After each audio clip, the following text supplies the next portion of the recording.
Bem-vindo aos Sussurros do Imaginário. Nosso canal é totalmente dedicado a audiobooks, proporcionando uma experiência imersiva para todos os amantes de boas histórias. Aqui, você pode relaxar e deixar sua imaginação fluir enquanto escuta os melhores títulos literários. Dica especial: para uma experiência ainda mais completa, recomendamos que você acompanhe o audiobook com o livro físico ou o e-book. Dessa forma, você poderá desfrutar tanto da narrativa quanto do texto original, unindo os dois mundos. Pedimos desculpas especialmente aos deficientes visuais por quaisquer falhas que possam ocorrer nos audiobooks, como trechos em outras línguas, pequenos erros de narração ou tradução.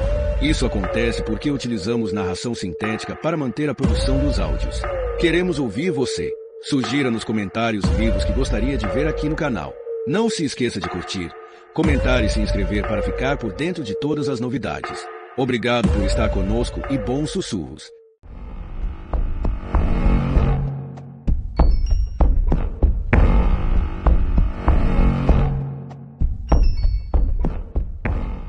Capítulo 7. Lá no alto, na pequena casa branca acima do resto do vilarejo, Simon Price se angustiava e ficava remoendo sempre as mesmas ideias. Os dias se passaram.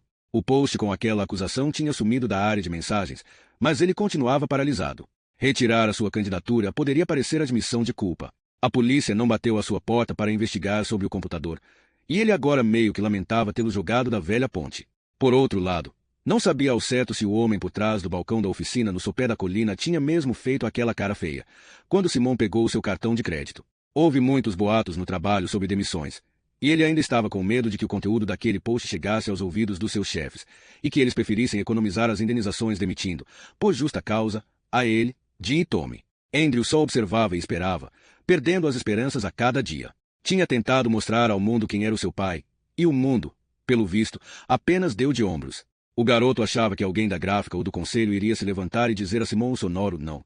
Ele não devia entrar na disputa, não servia para o cargo, não estava dentro dos padrões exigidos e não devia desgraçar a si mesmo e a sua família. Mas nada aconteceu. Simon apenas parou de falar do conselho e de dar telefonemas na esperança de angariar votos. E os folhetos que ele imprimiu depois do expediente ficaram intocados dentro de uma caixa na varanda.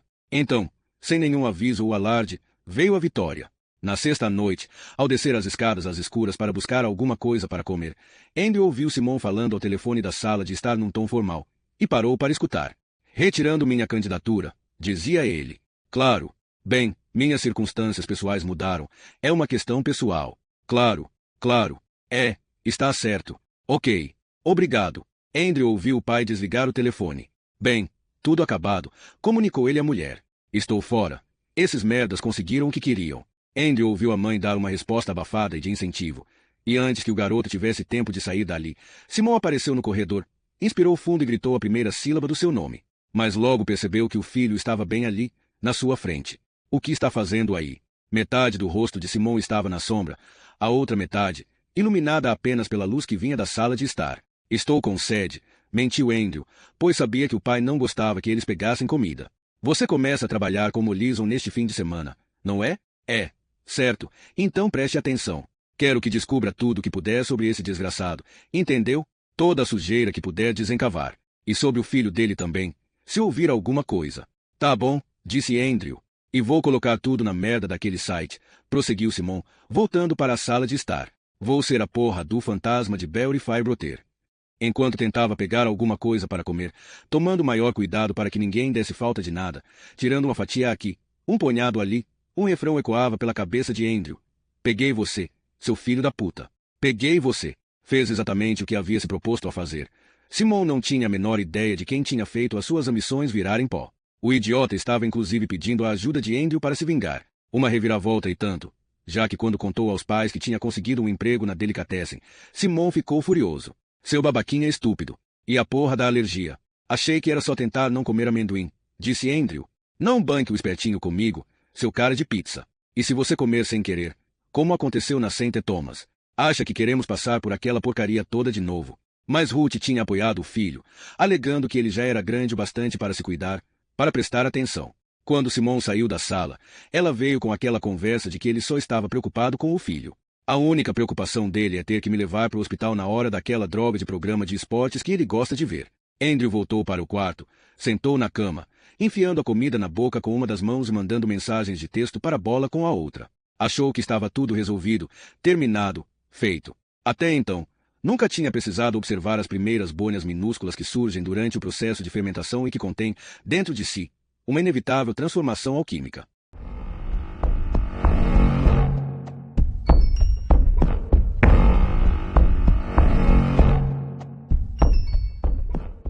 Capítulo 8. Mudar-se para Pagford foi uma das piores coisas que aconteceram a Gaia Baldwin. Exceto pelas visitas ocasionais que fizera ao pai em Reading, Londres era tudo o que ela conhecia. Gaia ficou tão surpresa na primeira vez que ouviu Kai dizer que queria se mudar para um minúsculo vilarejo da região do West Country, que só algumas semanas antes de isso acontecer levou a ameaça a sério. Pensou que aquilo era mais uma das ideias malucas da mãe, como a história das 2 galinhas que comprou para o minúsculo quintal dos fundos da casa que tinham em Hackney. Uma raposa matou as galinhas na semana seguinte, ou quando inventou de fazer geleia, logo ela, que praticamente nunca cozinhava, e acabou estragando metade das panelas da casa e ficando com a mão cheia de marcas de queimadura.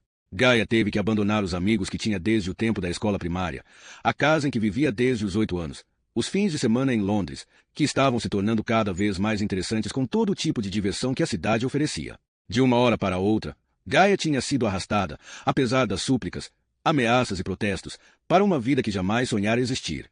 Ruas de paralelepípedos, nenhuma loja aberta depois das 6, uma vida comunitária que girava em torno da igreja, um lugar onde quase sempre se podia ouvir o canto dos pássaros e nada mais. Gaia se sentia como se tivesse atravessado um portal para um lugar perdido no tempo.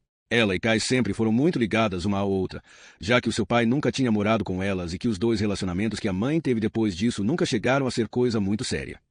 Tinham algumas brigas, se consolavam nos momentos de tristeza e, com o passar dos anos, pareciam mais amigas que mãe e filha.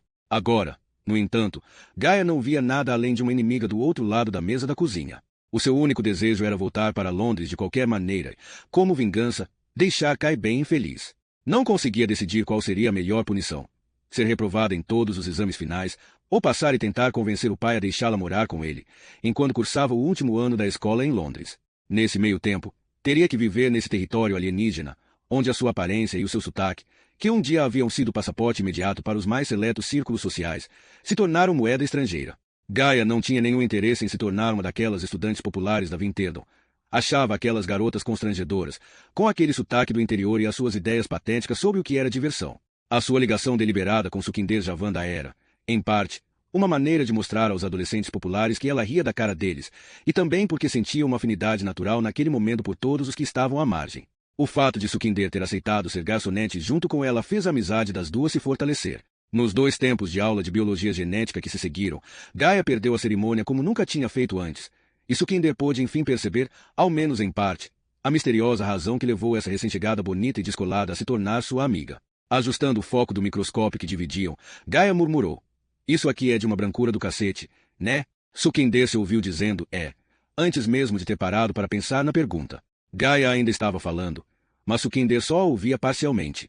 Uma brancura do cacete. Achava que era isso mesmo. Na St. Thomas, como era a única criança de pele escura na sala de aula, teve que se levantar e falar sobre a religião Sikh. Obediente, ficou de pé na frente da turma e contou a história do Guru Nanak, o fundador da religião, que desapareceu num rio e todos acreditaram que ele tivesse se afogado. 3 dias depois, porém, ele ressurgiu das águas e anunciou: "Não há hindus, não há muçulmanos." As outras crianças debocharam da ideia de alguém sobreviver debaixo da água por 3 dias. Sukhinder não teve coragem de dizer que Jesus morreu e depois voltou à vida. Ela abreviou a história do Guru Nanak, desesperada para voltar para o seu lugar. Só tinha entrado num gurdwara umas poucas vezes na vida. Não havia nenhum desses templos Sikh em Pagford, e o único que havia em Yarville era minúsculo e dominado, segundo seus pais, pelos chamars que eram de uma casta diferente da deles. Sukhinder nem ao menos entendia por que isso era tão importante, já que o Guru Nanak condenava explicitamente a distinção de castas. Era tudo muito confuso. E ela continuou a adorar ovos de Páscoa e a enfeitar árvores de Natal, e achava os livros que contavam a vida dos gurus e os dogmas do Khalsa, que Parminder obrigava os filhos a ler, extremamente difíceis. As visitas à família de sua mãe em Birmingham, naquelas ruas onde praticamente todo mundo tinha a pele escura e as lojas eram cheias de sares e especiarias indianas, sempre a faziam se sentir estranha e deslocada. Seus primos falavam tanto Punjabi quanto inglês, e levavam uma vida urbana e sofisticada. As suas primas eram atraentes e estavam sempre na moda. Riam dos seus R's longos do interior e da sua total falta de senso estético.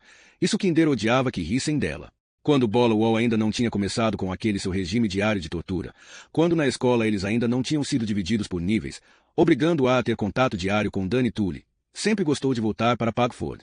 Naquela época, ali era o seu refúgio. Enquanto estavam manuseando as lâminas, mantendo a cabeça baixa para não chamar a atenção da Sra. Knight, Gaia começou a lhe contar 1000 coisas sobre a sua vida na escola Gravener, em Hackney. As palavras iam brotando numa profusão, revelando um certo nervosismo. Descreveu os amigos que deixou para trás. Um deles, Arpree, tinha o mesmo nome do primo mais velho de Sukhinder. Falou sobre Shirley, que era negra e a garota mais inteligente do seu grupo, e sobre Jen, cujo irmão tinha sido seu primeiro namorado. Embora estivesse interessadíssima em tudo o que Gaia estava lhe contando, Sukhinder não podia impedir que os seus pensamentos se dispersassem. Ficou imaginando uma escola em que seu olho tivesse que lutar para destacar os componentes individuais de um caleidoscópio composto dos mais diversos tons de pele, indo do branco mingau de sempre ao marrom avermelhado. Aqui na Vinterdon, o cabelo preto azulado das crianças asiáticas se destacava com facilidade naquela paisagem monótona. Num lugar como Gravener, tipos como Bola Wall e Danny Tully deviam ser a minoria. Sukhinder fez uma pergunta tímida. Por que você veio para cá? Porque minha mãe queria ficar perto do babaca do namorado dela, murmurou Gaia. Gavin Hughes, sabe quem é? Sukhinder fez que não com a cabeça. Com certeza você já deve ter ouvido eles trepando, disse Gaia. A rua inteira ouve quando eles estão trepando. Deixe as suas janelas abertas uma noite dessas. Sukhinder tentava não parecer chocada, mas a ideia de ouvir os seus pais casados, fazendo sexo já era bem ruim. A própria Gaia estava vermelha. Não por causa do constrangimento, pensou Sukhinder, mas da raiva. Ele vai dar um chute nela. Ela só está se enganando. Ele fica louco para sair de perto dela depois que eles trepam. Sukhinder nunca falaria da mãe dessa maneira, nem as gêmeas Faibroter, que ainda eram, teoricamente, as suas melhores amigas. Niamh e Siobhan estavam dividindo um microscópio ali perto. Desde que tinham perdido o pai, pareciam ter se aproximado ainda mais, sempre escolhendo a companhia uma da outra e se afastando de Sukhinder. Andrew Price ficava olhando para Gaia quase o tempo todo por uma brecha no meio dos rostos brancos em volta delas. Sukhinder, que havia notado, pensou que Gaia não tivesse visto, mas estava enganada. Gaia simplesmente não fazia a menor questão de olhar para ele também ou de se ajeitar, porque estava acostumada com essa história de garotos olhando para ela. Isso acontecia desde os seus 12 anos. Quando ela tinha que mudar de sala, por exemplo, no intervalo das aulas, 2 garotos do penúltimo ano ficavam circulando pelo corredor. Isso acontecia com tanta frequência que não podia ser simples coincidência. E os 2 eram bem mais bonitos que Andrew. No entanto, nenhum deles se comparava ao garoto com quem Gaia tinha perdido a virgindade pouco antes de vir para Pagford. Gaia mal podia suportar a ideia de que Marco de Luca ainda estava vivo em algum lugar do universo e separado dela por 150 quilômetros de uma distância inútil e dolorosa. Ele tem 18 anos, disse ela. É meio italiano e joga futebol muito bem. Está tentando fazer um teste para o time juvenil do Arsenal. Gaia fez sexo com Marco 4 vezes antes de ir embora de Hackney. Em todas elas, roubou camisinhas da mesa de cabeceira de Kai. Meio que queria que a mãe soubesse até onde estava indo para deixar a sua marca na memória de Marco, já que estava sendo obrigada a se separar dele. Sukhinder escutava fascinada, mas sem admitir que já tinha visto Marco na página do Facebook da sua nova amiga. Não havia nenhum garoto como ele em toda Vinterdon. Ele se parecia com Johnny Depp. Gaia se debruçou sobre a bancada, brincando meio distraída com o microscópio. E lá do outro lado da sala, Andrew Price continuava a observá-la, tomando cuidado para que Bola não percebesse. Talvez ele seja fiel. Shirley vai dar uma festa no sábado à noite e convidou ele. Ela me jurou que não vai deixar Marco ficar com ninguém. Merda, eu queria. Ficou olhando para a bancada com aqueles seus olhos, com manchinhas esverdeadas, completamente nevoados, e Sukhinder a observava humildemente, encantada com a sua aparência, perdida em admiração pela sua vida. Ter um outro mundo ao qual você está perfeitamente integrada, onde você tem um namorado que é jogador de futebol e um grupo de amigas devotadas e descoladas, lhe parecia uma situação admirável e invejável, mesmo que você tenha sido arrancada de lá à força. Foram bater perna na rua na hora do almoço, algo que Sukhinder quase nunca fazia. Ela e as gêmeas Faibroter geralmente comiam na cantina da escola. Enquanto faziam hora na calçada do lado de fora da loja de conveniência, onde tinham comprado sanduíches, ouviram um grito estridente. A filha da puta da sua mãe matou minha avó. Perplexos, todos os alunos da Vinterdon que estavam aglomerados ali ficaram procurando de onde tinha vindo aquele grito. Sukhinder fazia a mesma coisa, tão confusa como os demais. Então, de repente, viu Cristal Veedon do outro lado da rua, apontando para ela um dedo curto e grosso, como uma arma. Estava com 4 garotas, uma do lado da outra na beira da calçada, esperando para atravessar. A filha da puta da sua mãe matou minha avó. Pode esperar, ela vai ter o que merece, e você também. Sukhinder sentiu o estômago revirar. Todo mundo olhava para ela. 2 meninas mais novas saíram dali correndo. Sukhinder percebeu que as pessoas que estavam passando paravam e ficavam olhando interessadas. Cristal e a sua gangue estavam indóceis, pulando na ponta dos pés, esperando uma brecha para poder atravessar. Do que ela está falando? Perguntou Gaia. Mas Sukhinder estava com a boca tão seca que não conseguia responder. Não adiantava correr. Não ia conseguir mesmo. Leanne Carter era a garota mais rápida do ano delas. O mundo estava parado. Só os carros pareciam se movimentar, lhe dando uns últimos segundos de segurança. Então, Jasmine apareceu, acompanhada de vários garotos do último ano. Tudo bem, Rhys? Perguntou ela. Aconteceu alguma coisa. Jasmine não tinha ouvido Cristal gritar. Ela passou ali com os amigos por pura sorte. Do outro lado da rua, Cristal e as outras garotas cochichavam. Nada, disse Sukhinder, meio tonta de alívio com a trégua temporária. Não podia dizer a Jazz o que estava acontecendo na frente dos garotos. 2 deles tinham mais de 1,80 m. E estavam todos olhando para Gaia. Jazz e os amigos se dirigiram para a porta da loja, e Sukhinder, lançando um olhar aflito para Gaia, foi atrás deles. Pela vidraça, as duas viram Cristal e as outras garotas indo embora, olhando para trás de vez em quando.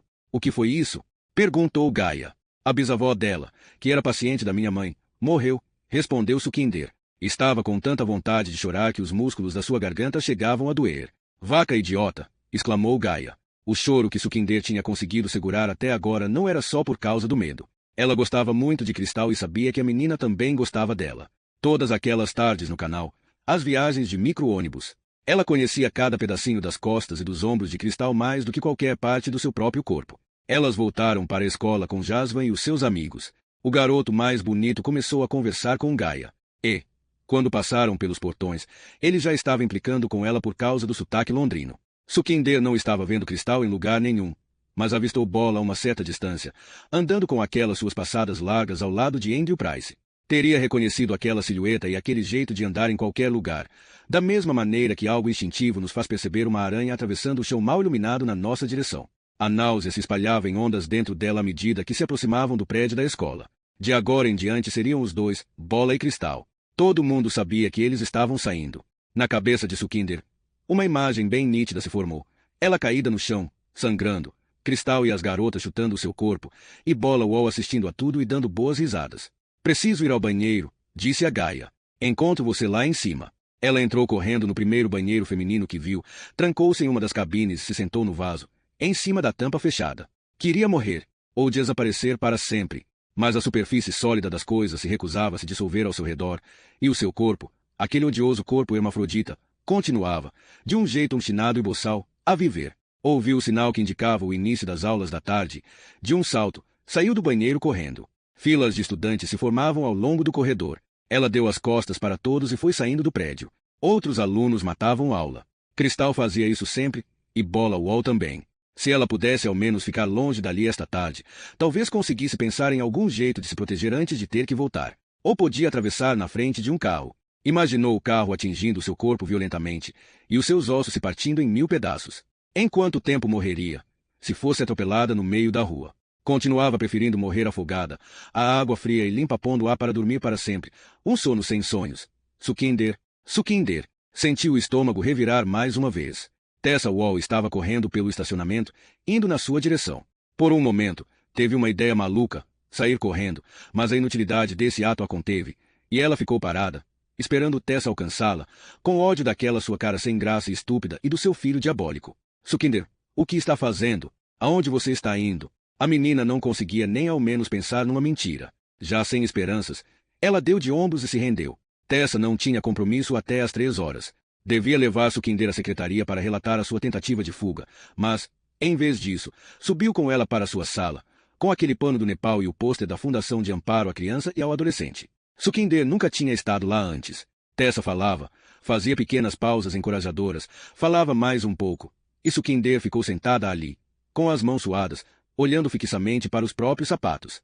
Tessa conhecia a sua mãe. Com certeza ia contar a Parminder que ela tinha tentado matar a aula. Se ao menos conseguisse explicar por quê. Será que Tessa intercederia por ela? Poderia fazer isso. Não com o seu filho. Todo mundo sabia que ela não conseguia controlar Bola. Mas e Cristal? Cristal vinha muito à sala de orientação. Será que ia apanhar se contasse? De toda forma, ia apanhar se não contasse. Cristal estava pronta para pôr toda a sua gangue atrás dela. Alguma coisa com você, Sukhinder? A menina fez que sim com a cabeça. E Tessa a encorajou mais uma vez a falar. Pode me contar o que foi? Então Sukhinder contou. Ao escutá-la, tinha certeza de ter visto, na contração instantânea das sobrancelhas de Tessa, algo além da solidariedade. Talvez ela estivesse pensando na reação de Parminder ao saber o que estavam gritando pela rua sobre o tratamento que ela tinha dado à senhora Catherine Veedon. Sukhinder havia pensado nisso também quando estava lá no banheiro, querendo morrer. Ou talvez a expressão de desagrado no rosto de Tessa fosse apenas relutância em ter que enfrentar Crystal Veedon. Sem dúvida alguma, Crystal também era a sua favorita, como tinha sido do Sr. Firebroter. Um senso de injustiça feroz e pungente rompeu em meio a toda a sua tristeza, o seu medo, a sua aversão a si mesma. E varreu aquele emaranhado de preocupações e ameaças que a aprisionava diariamente. Pensou em Crystal e nas suas colegas, esperando para fazê-la pagar por tudo. Pensou em Bola, sussurrando palavras perversas atrás dela em todas as aulas de matemática, e pensou na mensagem que tinha apagado da sua página no Facebook na noite anterior. Lesbianismo, les.bianis.mo, sm. Homossexualismo feminino, safismo. De lesbiano, igual, referente à ilha de Lesbos, Grécia. Mais ismo. Não sei como ela sabe, disse Sukhinder, com o coração tão acelerado que chegava a ouvir a própria pulsação. Sabe? Perguntou Tessa, ainda com uma expressão de preocupação. Que houve uma acusação contra a mamãe por causa da bisavó dela. Crystal e a mãe não falam com o resto da família. Talvez, continuou Sukhinder, Bola tenha contado. Bola? Repetiu Tessa, sem entender nada. É.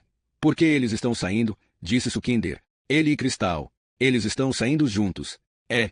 Então ele pode ter contado a ela. Ver o último vestígio daquela calma profissional sumir do rosto de Tessa lhe deu uma satisfação amarga.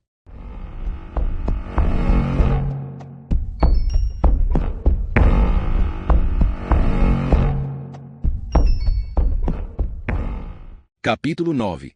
Kai Bowden nunca mais quis pôr os pés na casa de Miles e Samantha. Não podia perdoá-los por terem testemunhado a demonstração de indiferença de Gavin, nem podia esquecer a risada condescendente de Miles, a sua atitude em relação a Belle-Chapelle, ou o modo insultante com que ele e Samantha falaram de Crystal Veedon. Apesar de Gavin ter pedido desculpas e dado algumas demonstrações meio mornas de afeição, Kai não parava de pensar nele sentado bem juntinho de Mary no sofá, ajudando-a com os pratos e levando-a para casa na escuridão. Quando Gavin lhe contou, uns dias depois, que tinha jantado na casa de Mary, Kai teve que controlar um acesso de raiva, porque na sua casa, na Hope Street, ele nunca comeu nada além de torradas. Ela não podia fazer nenhum comentário negativo sobre a viúva, de quem Gavin falava como se fosse a própria Virgem Maria. Mas com os Mollison era diferente. Não gosto muito de Miles. Ele não é exatamente meu melhor amigo. Se quer saber, se ele for eleito vai ser uma catástrofe para a clínica de reabilitação. Duvido que faça alguma diferença. A apatia de Gavin e aquela indiferença pelo sofrimento das pessoas sempre a deixavam furiosa. Não há ninguém lá que vá defender a Belle-Chapelle. Acho que o Colin Wall, respondeu Gavin. Então, às 8 horas da noite de segunda, Kai se dirigiu para a casa dos Wall e tocou a campainha. Da porta, ela podia ver o Ford Fiesta vermelho de Samantha Mollison estacionado 3 casas adiante. Ver aquilo acrescentou um pouco mais de sabor ao seu desejo de comprar aquela briga. Uma mulher sem graça, baixinha e gorducha, vestindo uma saia de batik, veio abrir a porta. Olá, eu me chamo Kai Bowden e gostaria de falar com Colin Wall, disse ela. Por um segundo, Tessa ficou simplesmente olhando para aquela jovem atraente, que ela nunca tinha visto antes, parada ali na sua porta. Uma ideia estranha passou pela sua cabeça, que Colin estava tendo um caso e que a sua amante tinha vindo contar tudo a ela. Ah, claro, entre.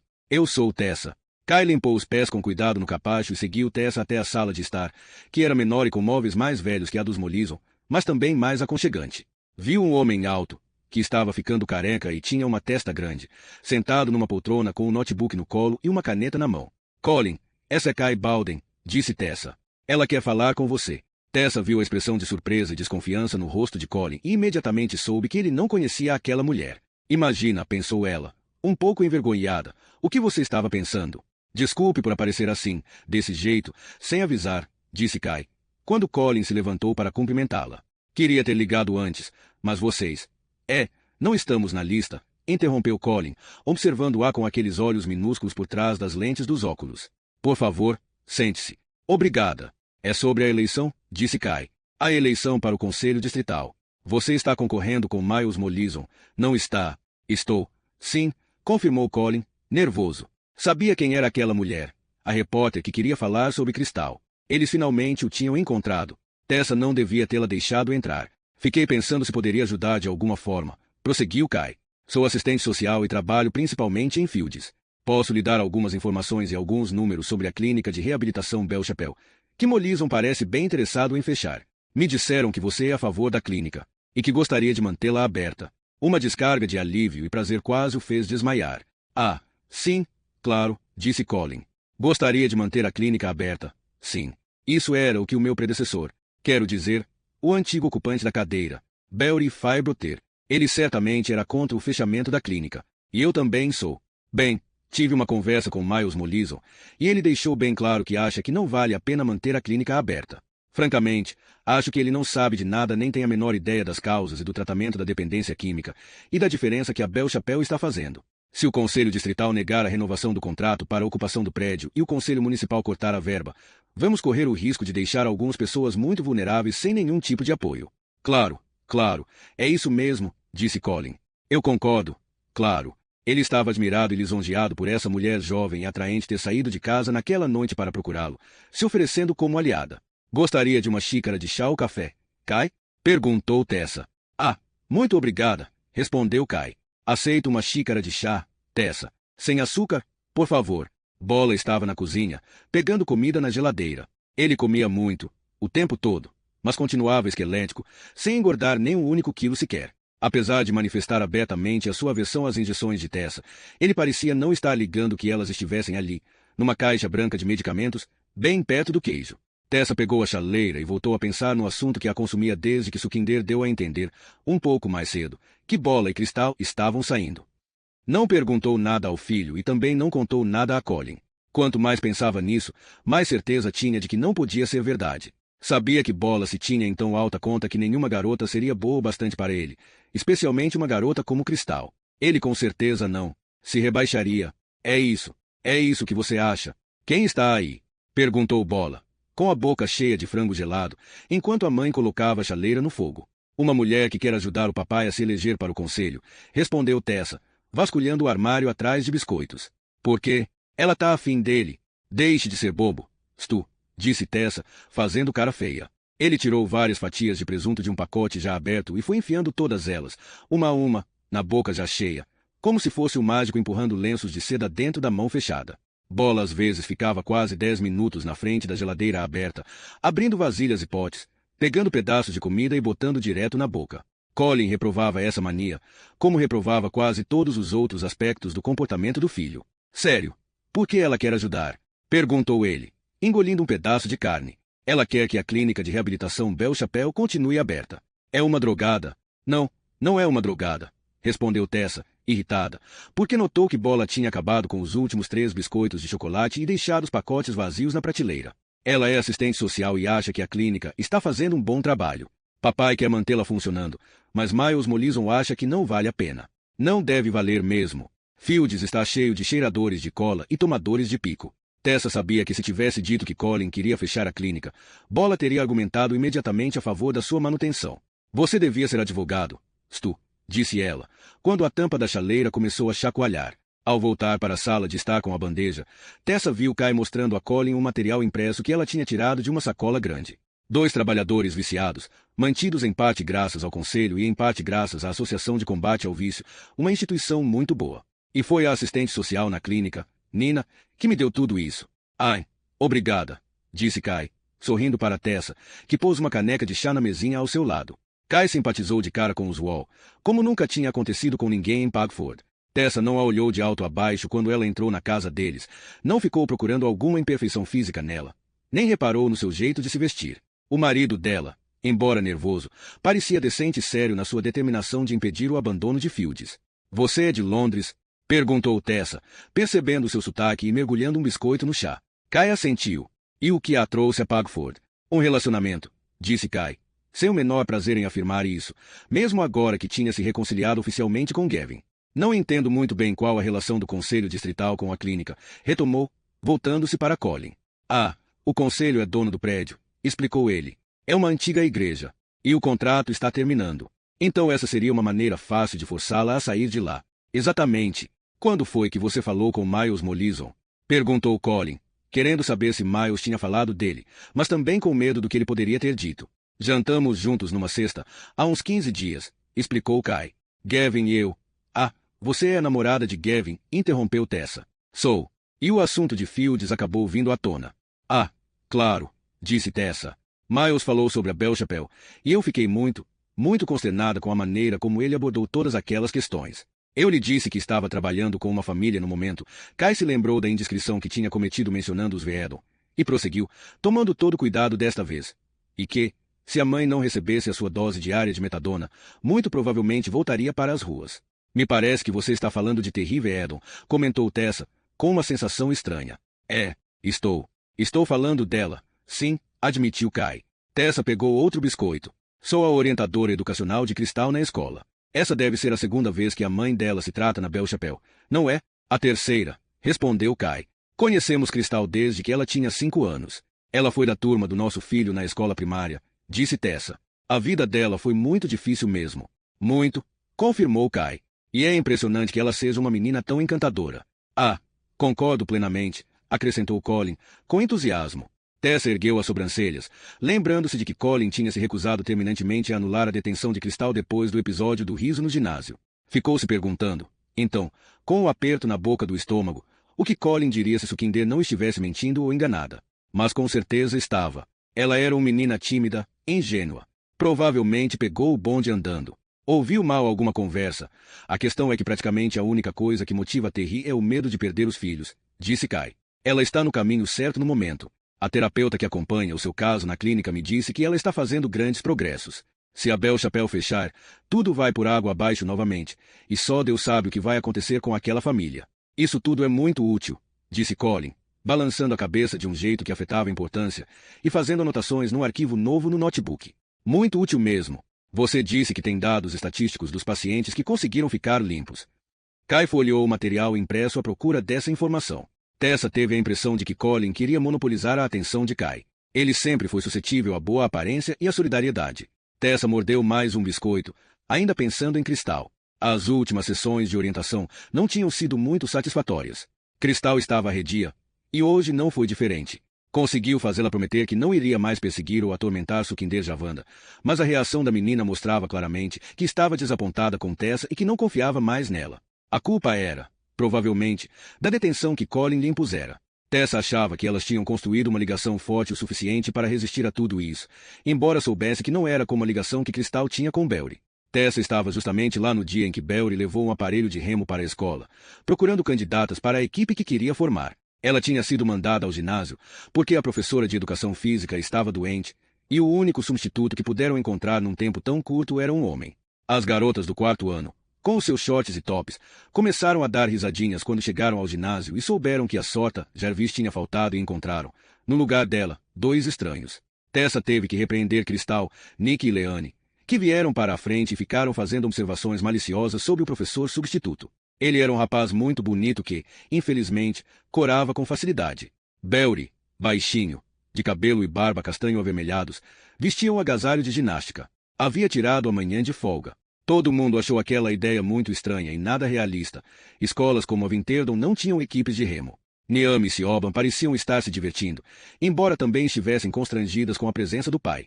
Belry explicou que estava lá para formar uma equipe. Tinha conseguido uma licença para usar a velha marina nas margens do canal de Yarville.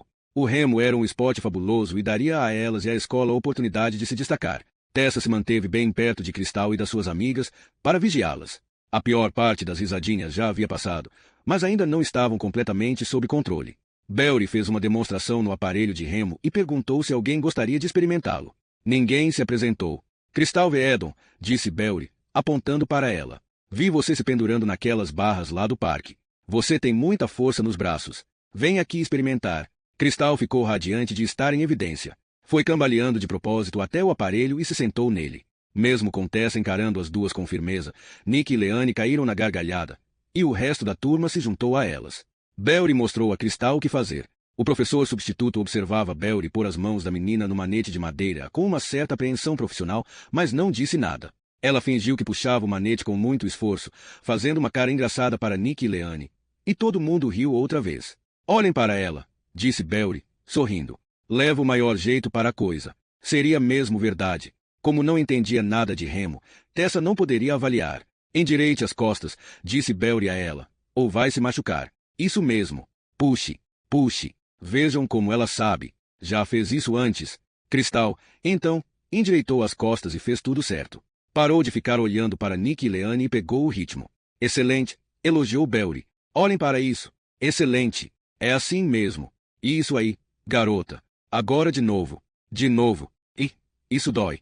Gritou Cristal. É claro que dói. Mas é assim que você vai ficar com os braços iguais aos da Jennifer Aniston, disse Belry. Houve uma nova onda de risadas, mas, dessa vez, estavam rindo por causa dele. O que é que Belry tinha afinal? Sempre tão presente, tão natural, sem necessidade de agradar a quem quer que fosse. Tessa sabia muito bem que adolescentes morriam de medo de parecer ridículos. Aqueles que não tinham esse medo, e Deus sabe que havia alguns poucos no mundo dos adultos, exerciam uma autoridade natural sobre os jovens. Essas pessoas deviam ser obrigadas a dar aulas. E descansar, exclamou Belry, e Cristal desabou, com o rosto vermelho, esfregando os braços. Vai ter que abrir mão do seu cigarrinho, Cristal, provocou Belry. E, dessa vez, o riso foi geral. Ok? Quem mais gostaria de experimentar? Cristal se juntou ao resto da turma. Já não estava rindo. Observava cada uma das novas remadoras com ciúmes e depois olhava fixamente para o rosto barbado de Belry, tentando perceber o que ele estava achando delas. Quando Carmen Lewis se atrapalhou toda, Belry pediu: mostre a elas como se faz, Cristal. E o rosto da garota se iluminou quando voltou para o aparelho. Mas no fim da apresentação, quando Belry pediu que as interessadas em se candidatar a uma vaga na equipe levantassem a mão, Cristal permaneceu de braços cruzados. Tessa viu que ela balançava a cabeça com desdém, ouvindo Nick cochichar alguma coisa. Belry anotou os nomes das garotas interessadas e depois ergueu os olhos do papel. E você, Cristal Veedon, afirmou ele, apontando para a menina. Você está na lista também. E não balance essa cabeça para mim. Vou ficar muito chateado se você não estiver lá. Você tem um talento natural.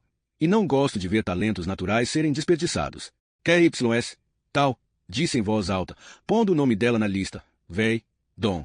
Será que Cristal pensou sobre o seu talento natural enquanto tomava banho depois da aula? Será que carregou o dia inteiro, para baixo e para cima, aquela ideia, como se tivesse recebido um cartão inesperado de Dia dos Namorados? Tessa não saberia dizer. O mais surpreendente de tudo, porém, exceto talvez para Belry, foi que ela apareceu para fazer os testes. Colin concordava vigorosamente com a cabeça à medida que Kylie mostrava as taxas de reincidência na Belle Chapelle. Parminder tem que ver isso, disse ele. Vou entregar uma cópia para ela. Vai ser muito útil mesmo. Sentindo-se ligeiramente enjoada, Tessa pegou um quarto biscoito.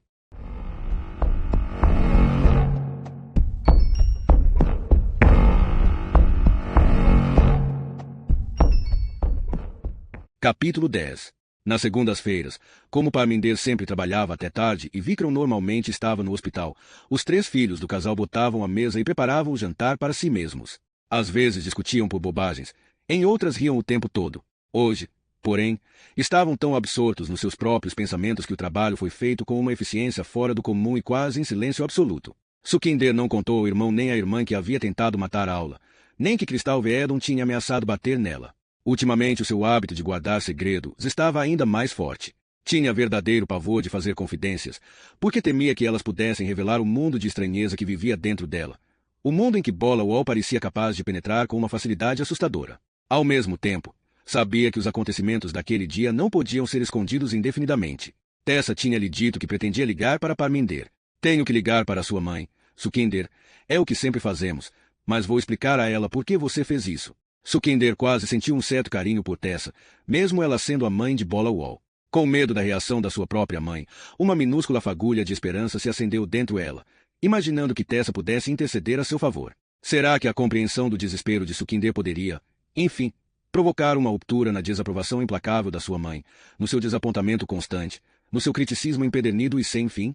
Quando a porta da frente se abriu, ela ouviu a mãe falando Punjabi. Ah, não, essa maldita fazenda outra vez, rosnou Jasvan, que tinha aguçado os ouvidos para escutar. Os Javanda possuíam um pedaço de terra no Punjab que pertenceu aos seus antepassados e que Parminder, a filha mais velha, herdou do pai, já que ele não havia tido filhos homens.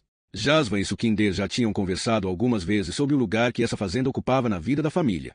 Elas achavam curioso, mas também divertido, que alguns dos seus parentes mais velhos vivessem na expectativa de que a família inteira fosse voltar para lá um dia. O pai de Parminder mandou dinheiro para a fazenda durante toda a sua vida. Ela estava arrendada para uns primos em segundo grau, que pareciam sempre zangados e amargurados. A família da mãe discutia com frequência por causa da fazenda. Vovó ficou furiosa e já está brigando outra vez, traduziu Jasvan, à medida que a voz abafada da mãe penetrava pela porta. Parminder ensinou à primogênita alguma coisa de Punjabi, e Jez aprendeu ainda mais com os primos. Já Sukhwinder, por causa da sua dislexia tão acentuada, não foi capaz de aprender 2 línguas ao mesmo tempo, e a mãe então acabou desistindo. Harpreet continua querendo vendê-la para a construção da estrada. Sukhwinder ouviu Parminder tirando os sapatos. Queria que a mãe não se aborrecesse com a fazenda, especialmente naquela noite, pois esse assunto nunca a deixava de bom humor. Quando Parminder empurrou a porta da cozinha, e o seu rosto parecia uma máscara de tanta tensão, Sukhwinder perdeu completamente a coragem. Parminder acenou para Jasvan e Rajpal, depois apontou para Sukhwinder e, em seguida, para uma das cadeiras da cozinha, indicando que ela devia se sentar e esperar a ligação terminar. Jasvan e Rajpal saíram da cozinha rapidamente e foram para os seus quartos. Obedecendo ao comando silencioso da mãe, Sukhwinder ficou ali esperando, pregada à cadeira, junto à parede dos retratos, na qual sua relativa inadequação era exibida para quem quisesse ver. A ligação durou uma eternidade, até que finalmente Parminder se despediu e desligou. Quando a mãe se virou, Sukhwinder soube de imediato, antes mesmo que qualquer palavra fosse dita, que tinha sido um engano alimentar esperanças. Então, disse Parminder, Tessa ligou para falar comigo lá no trabalho. Acho que você sabe do que se trata. Sukhwinder assentiu. A sua boca parecia cheia de bolas de algodão. A ira de Parminder estourou como ondas numa correnteza, que iam arrastando Sukhwinder, impedindo-a de pôr os pés no chão ou de se levantar. Por quê? Por quê? Você está imitando a garota de Londres outra vez. Está tentando impressioná-la. Jez e Rai nunca se comportaram desse jeito. Nunca. Por que você faz isso? O que há de errado com você? Por acaso tem orgulho de ser preguiçosa e desleixada? Acha que é legal agir como uma delinquente? Como você acha que me senti quando Tessa me contou? Ela ligou para o meu trabalho. Nunca fiquei tão envergonhada. Você só me dá desgosto. Está me ouvindo? Você não tem tudo de que precisa aqui? Não ajudamos você? O que há de errado com você? Sukhwinder, desesperada, tentando interromper a fúria da mãe, ela mencionou o nome de Cristal Veedon. Cristal Veedon. Gritou Parminder. Aquela garota estúpida. Por que se importa com o que ela diz? Você disse a ela que tentei manter a droga da bisavó dela viva. Você disse isso a ela. Eu? Não. Se vai ligar para o que os pares de Cristal Veedon dizem, então não há mais esperança para você. Talvez seja esse mesmo o seu mundo, não é, Sukhwinder? Você quer matar a aula, trabalhar num café e desperdiçar todas as oportunidades de estudar que nós lhe damos. Acha que assim é mais fácil. Foi isso que você aprendeu com Cristal Veedon naquela equipe, a descer até o nível dela. Sukhwinder pensou em Cristal e na sua gangue, impacientes para atravessar a rua, esperando por uma brecha no trânsito. O que podia fazer para que a sua mãe entendesse? Uma hora antes chegou a fantasiar timidamente sobre a possibilidade de, enfim, poder contar à mãe sobre Bola Wall. Saia da minha frente. Vou falar com o seu pai quando ele chegar em casa. Saia daqui. Sukhwinder subiu as escadas. Jasvan a chamou da porta do seu quarto. O que foi essa gritaria toda? Sukhwinder não respondeu. Foi direto para o próprio quarto, fechou a porta e se sentou na beira da cama. O que há de errado com você? Sukhwinder, você só me dá desgosto. Por acaso tem orgulho de ser preguiçosa e desleixada? O que ela esperava? Ser abraçada calorosamente e confortada. Quando tinha sido abraçada e acolhida por Parminder, havia mais conforto na lâmina afiada da gilete escondida no seu coelho de pelúcia, mas o desejo, que crescia e se tornava uma necessidade, de se cortar e de sangrar não podia ser satisfeito àquela hora, com a família acordada e o seu pai a caminho de casa. O lago negro do desespero e da dor que existia em Sukhwinder e ansiava por libertação estava em chamas, como se tivessem despejado combustível nas suas águas e ateado fogo. Vamos ver como ela se sente. Ela se levantou, deu uns poucos passos até o outro lado do quarto e se jogou bruscamente na cadeira da escrivaninha, debruçando-se sobre o teclado do computador. Sukhwinder havia ficado quase tão interessada quanto Andrew Price quando o idiota daquele professor substituto tentou impressioná-los, dizendo que sacava tudo de computador. Ao contrário de Andrew e de outros garotos, Sukhwinder não tinha bombardeado o professor com perguntas sobre hackers. Simplesmente foi para casa em silêncio e encontrou tudo online. Quase todo o site moderno estava protegido contra a injeção SQL padrão, mas quando Sukhwinder ouviu a sua mãe discutindo sobre o ataque anônimo ao site do Conselho Distrital, pensou que a segurança daquele site velho e precário devia ser mínima. Sukhwinder sempre achou que digitar era melhor que escrever. E ler os códigos dos computadores, mais fácil do que uma longa sucessão de palavras. Não foi difícil encontrar um site que desse instruções precisas para a mais simples forma de injeção SQL. E então entrou no site do Conselho Distrital. Levou apenas 5 minutos para hackear o site, e só porque da primeira vez ela transcreveu errado o código. Para o seu espanto, descobriu que quem quer que estivesse administrando o site não tinha removido o perfil do usuário de _fantasma_de_bell_fibroter da base, apenas deletado o post. Seria brincadeira de criança, então, postar com o mesmo nome. Sukhinder levou muito mais tempo para escrever a mensagem do que para hackear o site. Tinha guardado aquela acusação secreta durante meses, desde a véspera do ano novo, quando notou, surpresa, o rosto da mãe, às 10 para meia-noite, lá do canto da festa onde estava escondida. Digitou bem devagar. O corretor automático a ajudou com a ortografia. Não teve medo de que Parminder fosse checar o histórico do seu computador. Sua mãe sabia tão pouco sobre ela e sobre o que acontecia naquele quarto que jamais suspeitaria da filha preguiçosa, burra e desleixada. Sukhinder apertou o botão do mouse como se fosse um gatilho.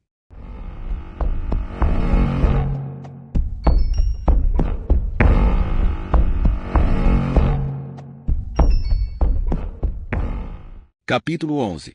Na terça pela manhã, Cristal não levou Robbie para a escola. Em vez disso, o arrumou para o velório da avó Kat.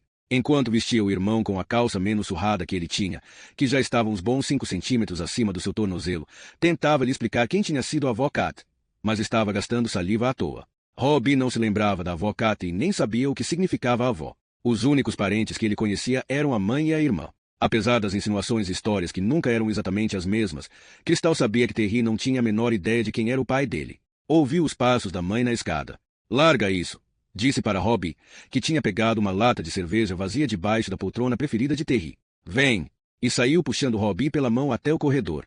Terry ainda estava com a calça do pijama e a camiseta suja com que tinha dormido, e com os pés descalços. "Ainda não se trocou?" perguntou Cristal. "Não vou, não", disse Terry, empurrando os filhos para entrar na cozinha. "Mudei de ideia." "Por quê?" "Não vou", respondeu Terry, acendendo um cigarro numa das bocas do fogão. "Não tenho que ir merda nenhuma." Cristal ainda estava segurando a mão de Robbie, que a puxava e se balançava. "Todo mundo vai", insistiu Cristal. "Cheryl e Shane e todo mundo." "E daí?" retrucou Terry, agressiva. Cristal tinha medo que a mãe pulasse fora no último minuto. O velório a deixaria cara a cara com Danielle, a irmã que fingia que ela não existia, sem falar em todos os outros parentes que os haviam abandonado. Anne-Marie provavelmente estaria lá. Cristal tinha se agarrado a essa esperança, como uma tocha na escuridão, em todas as noites que chorou pela avó Kat e pelo Sr. Firebroter. "Você tem que ir", disse Cristal. "Tenho nada." "É a avó Kat", insistiu Cristal bem alto. "E daí?" retrucou Terry, novamente. "Ela fez um monte de coisas pra gente", rebateu Cristal. "Fez nada", cortou Terry. "Fez, sim", afirmou a garota, com o rosto quente e a mão agarrando a de Robbie com força. "Pra você, talvez", concordou Terry. "Não fez merda nenhuma pra mim. Se você quer ir se descabelar toda em cima da porra do caixão dela, pode ir. Eu vou ficar esperando aqui." "Pra quê?" perguntou Cristal. "É coisa minha." A velha sombra já tão conhecida se instalou entre elas. "Obo tá vindo aí, né?" "É coisa minha", respondeu Terry, com uma dignidade patética. "Vem pro velório", disse Cristal, mais alto. "Vai você. Vê se não usa porra nenhuma", ordenou Cristal, ainda mais alto. "Tá", disse Terry, mas se virou e ficou olhando pela vidraça suja da janela o caminho no meio da grama alta e cheia de lixo que chamavam de quintal dos fundos. Robbie conseguiu se soltar e foi correndo para a sala de estar. Com as mãos enfiadas nos bolsos do moletom e levantando os ombros, Cristal decidia o que fazer. Tinha vontade de chorar só de pensar em não ir ao velório, mas o alívio de não ter que encarar aqueles olhos hostis, que encontrou algumas vezes na casa da avó, diminuía a sua tristeza. Estava zangada com Terry, mas, de alguma forma, entendia o lado dela. "Você nem sabe quem é o pai, né, sua puta?" Queria encontrar Anne-Marie, mas estava assustada. "Tá certo, vou ficar também." "Não precisa. Se você quer ir, vai. Não tô nem aí." Mas como tinha certeza de que Obo apareceria, Cristal ficou. Obo esteve fora por mais de uma semana, por causa de algum propósito escuso. Cristal queria que ele tivesse morrido e nunca mais voltasse. Para fazer alguma coisa, começou a arrumar a casa, fumando um dos cigarros enrolados à mão que Bola Wall tinha lhe dado. Não gostava desses cigarros, mas gostava de saber que era um presente dele. Estavam guardados naquela caixinha de joias de plástico, junto com o relógio de Tessa.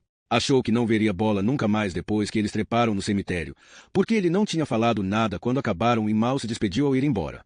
Mas depois disso, já haviam se encontrado no parquinho. E pelo visto ele tinha gostado mais dessa vez do que da última. Não estavam chapados, e ele não fez as coisas tão depressa. Ficaram deitados um ao lado do outro, na grama, debaixo dos arbustos, fumando. E quando ela falou da morte da avó Kat, ele lhe contou que a mãe de Sukhinder Javanda tinha dado à sua bisavó a medicação errada ou algo parecido. Não sabia muito bem o que havia acontecido. Cristal ficou horrorizada. Então a avó Cat não precisava ter morrido. Ainda podia estar na casinha toda arrumada da Hope Street, onde, se Cristal precisasse, encontraria o abrigo da cama confortável com lençóis limpos, da cozinha minúscula, repleta de comida e louça desparelhada, da televisãozinha no canto da sala de estar. Eu não quero ver porcaria. Cristal. Desliga isso aí. Cristal gostava de Sukhinder.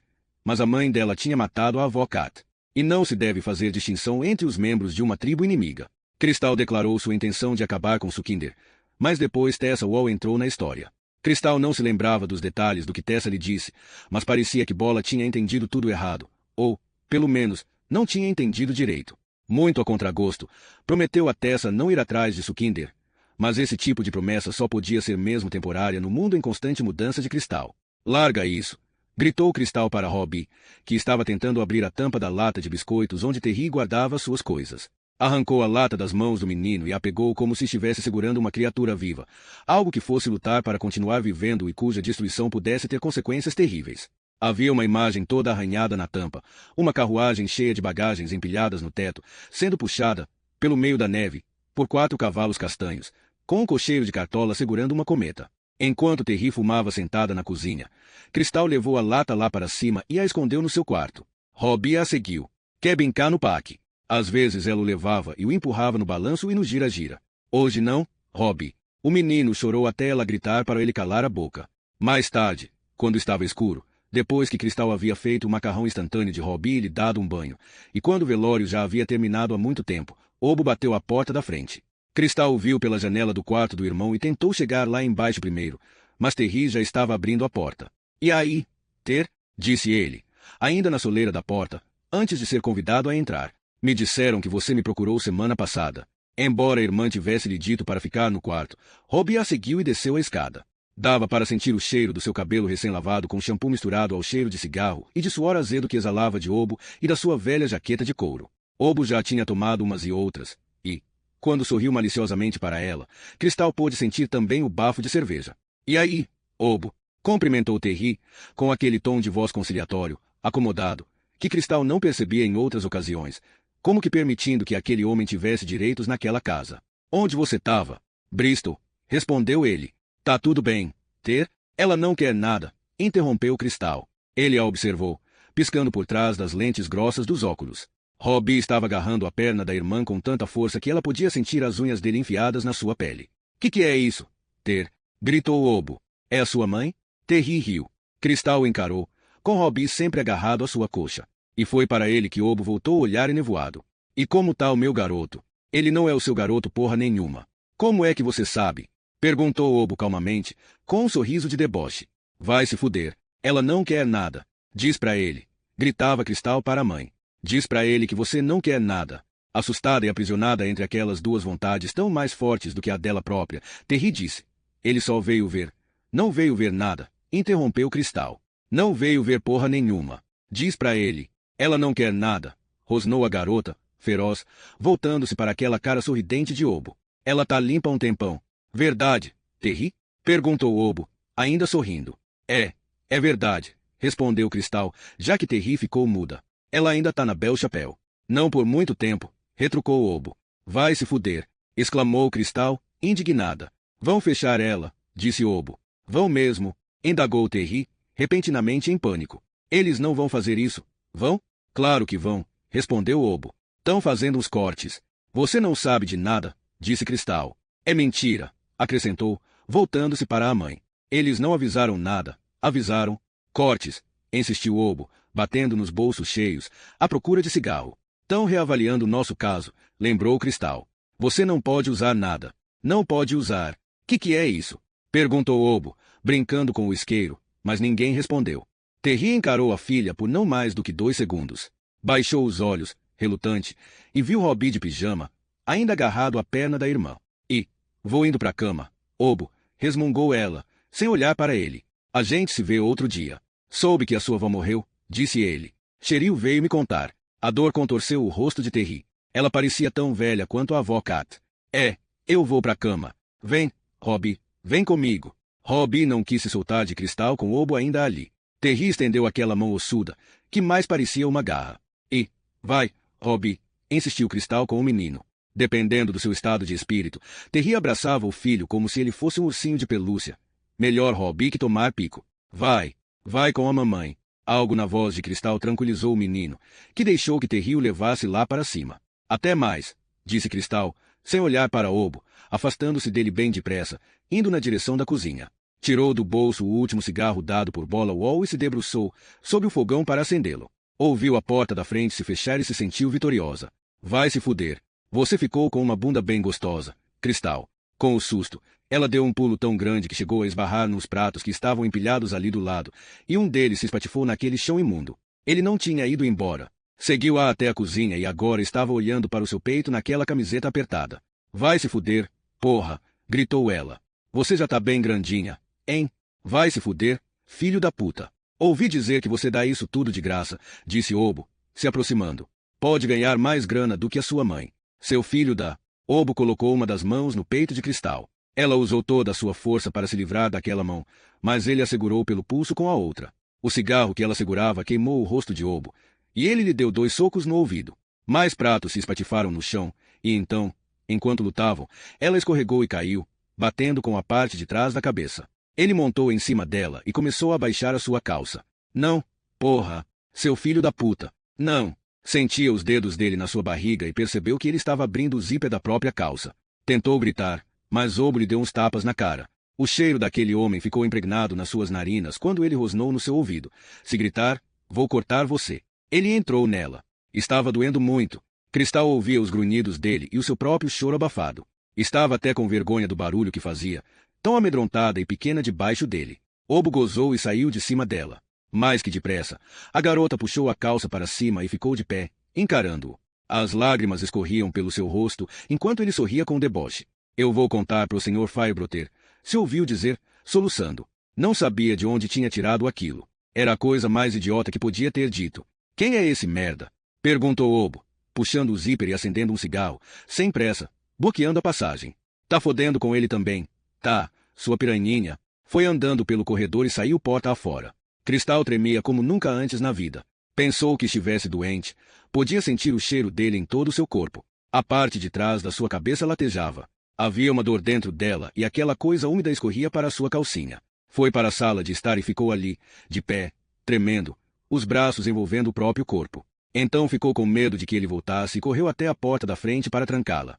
De volta à sala de estar, achou uma guimba de cigarro no cinzeiro e a acendeu. Desabou na poltrona de Terry, fumando, tremendo e soluçando. Ouviu passos na escada e deu um pulo.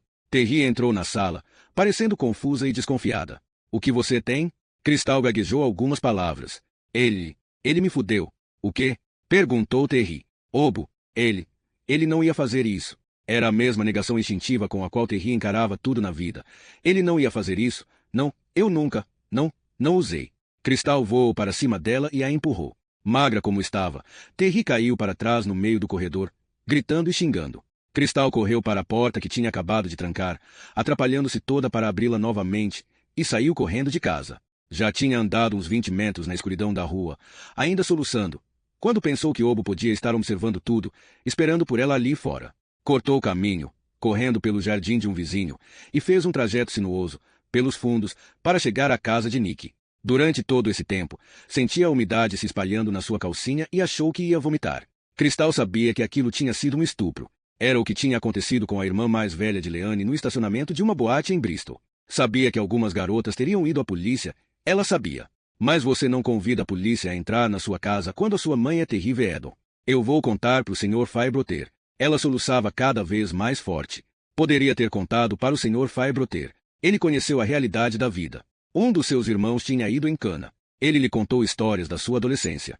Não tinha sido como a dela. Ninguém era tão baixo quanto ela. Sabia disso. Mas, sim, como a de Nick e a de Leanne. Eles ficaram sem dinheiro. A sua mãe comprou uma casa financiada pelo conselho, mas não conseguiu manter as prestações em dia. Eles tiveram que viver por um tempo num trailer emprestado por um tio. O Sr. Firebroter tomava conta das coisas.